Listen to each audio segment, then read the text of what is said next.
ભરૂચની science sugar મિલની 52મી વાર્ષિક સભા ગરમાઈ હતી। સવાલ પૂછવા મામલે સભાસદો બે જૂથ સામસામે આવી ગયા હતા। સભામાં બંને જૂથ વચ્ચે ઉગ્ર શાબ્દિક બોલાચાલી થઈ હતી। બોલાચાલી ઉગ્ર બનતા જ ડાયરેક્ટર સ્ટેજ પરથી નીચે ઉતરી ગયા હતા। બંને જૂથને અલગ રીતે મામલો થાળે પાડવામાં આવ્યો હતો। તો સાયન્સ સુગર મિલની વાર્ષિક સભા યોજાઈ હતી, જેમાં કેટલાક મુદ્દાઓ ઉઠાવતા બે જૂથ વચ્ચે સામસામે આવી ગયા હતા। વધુ અપડેટ સાથે સંવાદદાતા નિલેશ પટેલ અમારી સાથે જોડાઈ ગયા છે। નિલેશ, સાયન્સ સુગર મિલની જે સભા યોજાઈ હતી, જેમાં બે જૂથ સામસામે આવી ગયા, કયા મુદ્દાને લઈને આ બબાલ થઈ હતી?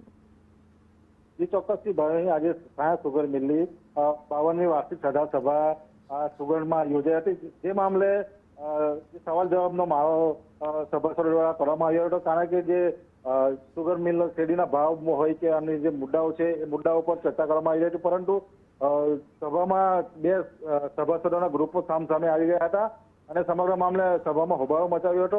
પરંતુ બોર્ડ ઓફ ડિરેક્ટર દ્વારા આ સમગ્ર ઘટના મામલે મામલો ઠાળા પાડવામાં આવ્યો હતો અને હાલ સાધારણ સભા સંપન્ન કરવામાં આવી છે। જી ભાઈ, આભાર માહિતી માટે।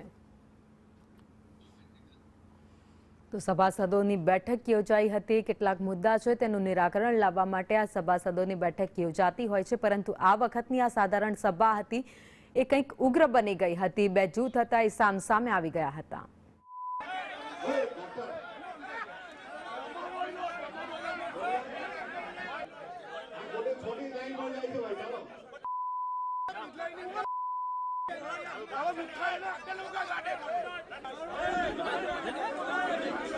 Let's go.